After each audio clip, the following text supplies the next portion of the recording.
قال الله تبارك وتعالى في القرآن المجيد والفرقان الحميد. أعوذ بالله من الشيطان الرجيم. بسم الله الرحمن الرحيم. لقد كان لكم في رسول الله أسوة حسنة. صدق الله العظيم. وقال النبي صلى الله عليه وسلم: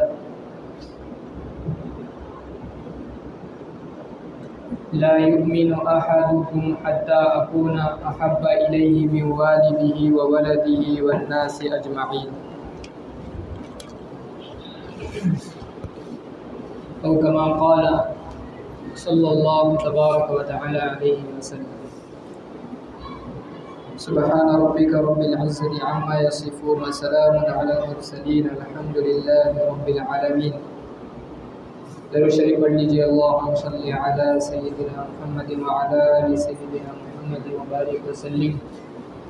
اللہم صلی علی سیدنا محمد وعلی آل سیدنا محمد وبارک وسلم. اللہم صلی علی سیدنا محمد وعلی آل سیدنا محمد وبارک وسلم. محترم بزرگوں، دوستوں، عزیز ساتھیوں، اللہ تبارک و تعالیٰ کا بہت ہی بڑا احسان انسانیت پر یہ ہے کہ اللہ جل جلالہ و عم نوالہ نے انسانیت کی ہدایت کے لیے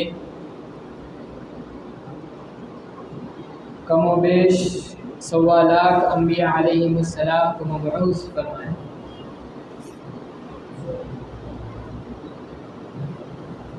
اور پھر آخر میں ہمارے اور آپ کے نبی امام الانبیاء محبوب کبریا سرور کائنات احمد مجتبی محمد مصطفیٰ صلی اللہ علیہ وسلم تشریف لائے، اور آپ آخری نبی ہیں.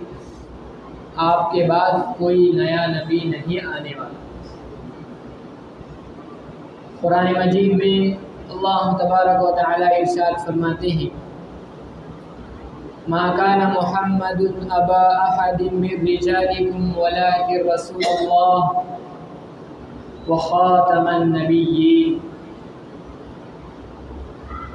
کہ آپ آخری نبی ہیں، آپ کے بعد کوئی نبی نہیں آنے والا. عزیز دوستو، ہم سب یہ جانتے ہوں گے کہ جو اسلامی مہینہ چل رہا ہے وہ ربیع الاول کا مہینہ ہے، اور یہی وہ مہینہ ہے جس میں ہمارے نبی جیسی اتنی بڑی عظیم ہستی اور شخصیت اس مہینے میں وہ پیدا ہوئے. علماء نے اس کی تاریخ کے معاملے میں مختلف اقوال ہیں کہ کوئی کہتا ہے کہ 12 ربیع الاول کو آپ پیدا ہوئے، اور اسی طرح ایک قول یہ بھی ہے کہ 8 ربیع الاول کو آپ پیدا ہوئے. محدثین اور جمہور فقہا اسی 8 تاریخ کے قائل ہیں کہ آپ کی ولادت 8 تاریخ کو ہوئی، اور مشہور جو قول ہے وہ 12 ربیع الاول کا. بہرحال آپ صبح کے وقت مکہ المکرمہ میں آپ پیدا ہوئے، اور آپ کی ولادت عجیب و غریب ہوئی کہ دنیا کا کوئی بچہ جس کی ایسی ولادت نہیں ہو سکتی. علماء فرماتے ہیں کہ آپ کی کیسی ولادت ہوئی؟ فرمایا کہ جب دنیا کا کوئی بچہ پیدا ہوتا ہے تو اس کے ساتھ ماں کے پیٹ کی کچھ آلودگی ہوتی ہے، کچھ گندگی وغیرہ لگی ہوئی ہوتی ہے. لیکن آپ کیسے پیدا ہوئے؟ بالکل صاف پاک ستھرے، کہ گندگی کا اور آلودگی کا کچھ وہاں پر نام و نشان نہیں. سب دیکھ کر حیران ہو رہے ہیں کہ یہ کون سا بچہ ہے، اور ایسی ولادت ہوئی کہ ولادت کے موقع پر آپ کی ناف کٹی ہوئی ہے ماں پیٹ سے ہی۔ اور تیسری چیز یہ کہ آپ ماں پیٹ سے مختون پیدا ہو، پیدائش کے وقت آپ کی ختنہ ہو چکی۔ کیسی بابرکت ولادت ہے، اور کیوں نہ ہو، اس لیے کہ اللہ تبارک و تعالیٰ کو آپ کو ایسا بنانا ہے کہ دنیا میں آپ کی مثال ملنا ممکن ہی نہیں بلکہ مشکل، کہ تاریخ انسانیت میں آج تک ایسا بچہ کوئی پیدا ہوا اور نہ قیامت تک کی صبح تک پیدا ہوا۔ اور پھر ولادت کے بعد جو وہاں پر داعیہ ہوتی ہے، چنانچہ آپ کی والدہ بھی وہاں پر تھی، مورخین نے لکھا ہے کہ آپ ولادت ہونے کے بعد آپ فوراً سجدے میں چلے، اور کافی دیر تک آپ سجدے میں رہے، یعنی بچے کی جو حالت رہتی ہے اسی حالت میں، اور آپ پھر سجدے سے اٹھے اور شہادت کی انگلی سے آپ نے آسمان کی طرف اشارہ کیا،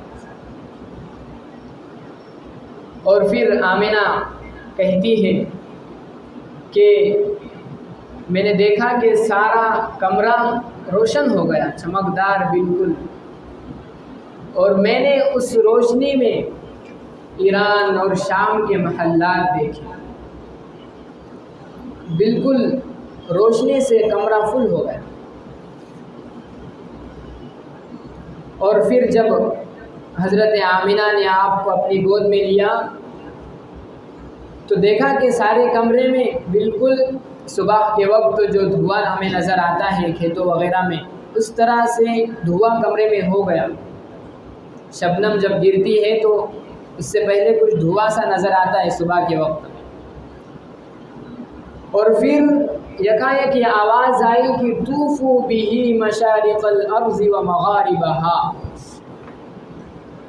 اللہ تبارک و تعالیٰ کی طرف سے یہ آواز تھی فرشتوں کے لیے کہ فرشتوں جاؤ اور اس بچے کو لے کر پوری دنیا کے مشرق اور مغرب اور شمال اور جنوب میں اس کے چرچے کر دو۔ کیوں؟ اس لیے کہ تاکہ یہ دنیا والے جان لے کہ وہ بچہ پیدا ہو چکا ہے جو تم کو صحیح راہ اور صحیح منزل دکھا سکتا ہے، جس کے ہاتھ میں ہاتھ دے کر تم خداوند قدوس کی ذات تک پہنچ سکتے۔ اگر تم اس کے پیچھے چلو گے، اس کی کہی ہوئی باتوں کو مانو گے تو تم دنیا میں بھی کامیاب ہو جاؤ گے اور آخرت میں بھی کامیاب ہو جاؤ گے، اور اگر تم نے اس کا کہنا نہ مانا اور اس کی تعلیمات کو پسے پشت ڈال دیا تو تم بھٹک جاؤ گے اور کبھی بھی تم اپنی منزل نہیں پا سکتے، اور دنیا میں بھی تم ناکام ہو جاؤ گے اور آخرت میں بھی تم ناکام۔ تو عجیب و غریب آپ کی ولادت ہے، باسعادت ہے۔ اور پھر آپ کی ولادت کیوں ہوئی؟ نبی اس دنیا میں کیوں آئے؟ لِتُخْرِجَ النَّاسَ مِنَ الظُّلُمَاتِ إِلَى النُّورِ، کہ جب آپ پیدا ہوئے تو بالکل تاریکی کا ماحول تھا، دنیا میں اندھیرا چھایا ہوا تھا، روحانیت مر چکی تھی، انسانیت مر چکی تھی۔ ایسے دور میں اور ایسے نازک ترین زمانے میں آپ کی ولادت ہوتی ہے۔ اور کیوں آپ آئے؟ تاکہ لوگوں کو کفر کی تاریکیوں سے نکال کر اسلام کی روشنی کی طرف انہیں لے آئے، جرائم والی زندگی سے لوگوں کو نکال کر اسلام کی پاکیزہ صاف شفاف صاف ستھری زندگی میں انہیں لے آئے، اس لیے آپ کی ولادت ہو رہی ہے۔ اور آپ کی ولادت اور آپ کی آمد اس دنیا میں انسانیت کے لیے اس لیے ہوئی تاکہ لوگوں کی عبادت کو چھوڑ کر، بے جان چیزوں کی عبادت کو چھوڑ کر خداوند قدوس اور اللہ جل جلالہ و عم نوالہ کی عبادت کو اختیار کر لے، اور لوگوں کی غلامی کرنے کے بجائے اور ان سے بچنے کے لیے اور اللہ کی غلامی اختیار کرنے کے لیے آپ کی ولادت ہوئی۔ عزیز دوستو، قرآن مجید میں اللہ تبارک و تعالی ارشاد فرماتے ہیں لَقَدْ كَانَ لَكُمْ فِي رَسُولِ اللَّهِ أُسْوَةٌ حَسَنَةٌ، کہ دیکھو تم مسلمان ہو، ایمان والے ہو، اور اب ایمان والا زندگی کیسے گزارتا ہے، کیسے گزارنی چاہیے اس کو اپنی زندگی، تو اللہ تبارک و تعالی ارشاد فرماتے ہیں کہ تم اپنے نبی کی زندگی کو دیکھو۔ تم ڈائریکٹ اور براہ راست میری عبادت نہیں کر سکتے، مجھ تک نہیں پہنچ سکتے۔ تمہیں اگر مجھ تک پہنچنا ہے تو تم اپنے رسول کی اطاعت کرو۔ عزیز دوستو، دنیا میں جتنے نبی آئے ان کی قوموں کا اپنے نبی کے ساتھ تعلق تھا، اور آج بھی تعلق ہے، لیکن کچھ افراط کے شکار ہو گئے اور کچھ تفرید کے شکار، کچھ کمی کے شکار ہوئے، کچھ زیادتی کے شکار ہوئے۔ مطلب یہ ہے کہ انسانوں کے پاس جو بھی نبی آئے تو انہوں نے ان کو اتنی تعظیم دی، ان کی اتنی عزت کی، اور ان کے عزت میں اور ان کی محبت میں انہوں نے غلو کر بیٹھے، اور یہاں تک غلو کیا کہ ان کو خدا تعالی بنا دیا، ان کا رب بنا دیا، معبود بنا دیا۔ کہ نبی معبود اور ایک انسان معبود کیسے ہو سکتا ہے؟ نہیں۔ تو کچھ قوم کیا ہوئی؟ افراط کے شکار ہوئی، زیادتی کر بیٹھی کہ اللہ نے نبی کو بھیجا مگر لوگوں نے اسی نبی کو خدا مان لیا، معبود بنا لیا، اور کچھ کمی کے شکار ہوئے۔ اللہ تبارک و تعالیٰ نے تو لوگوں کی ہدایت کے لیے نبی کو بھیجا مگر لوگوں نے ان کی باتوں کو نہیں مانا۔ جیسے آج کل جو مغرب ممالک ہیں، یوروپین جتنے بھی لوگ ہیں، ان کے یہاں مذہب نام کی کوئی چیز آج باقی نہیں ہے، اور مذہب کی حیثیت صرف اور صرف ایک اتنی ہی باقی رہ گئی ہے کہ وہ مذہب کے نام پر تھوڑا بہت ادب کر لیتے ہیں۔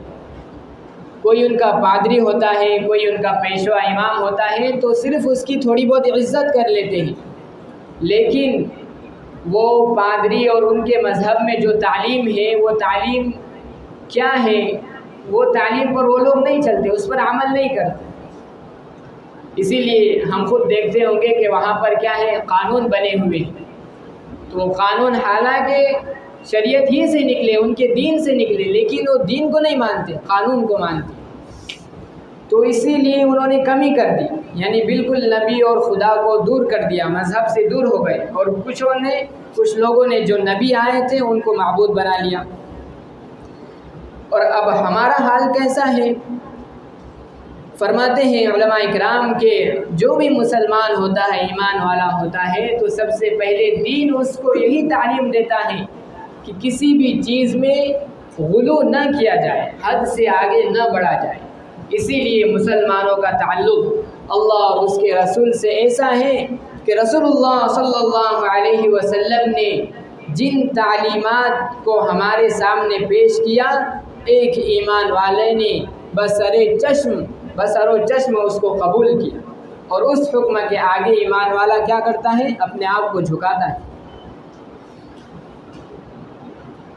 چنانچہ اللہ تبارک و تعالی اسی لیے قرآن مجید میں ارشاد فرماتے ہیں کہ کامیابی اور کامرانی چاہتے ہو، سرخ روئی چاہتے ہو تو اللہ اور اس کے رسول کی اطاعت کرو۔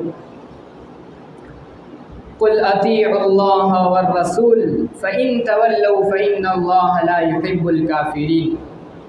ایمان والا رسول کے معاملے میں، اپنے بڑوں کے معاملے میں غلو نہیں کرتا، بلکہ جتنا کہا ہے اتنا ہی کرتا۔ تو اللہ تبارک و تعالیٰ نے کہا ایمان والو اللہ اور اس کے رسول کی اطاعت کرو۔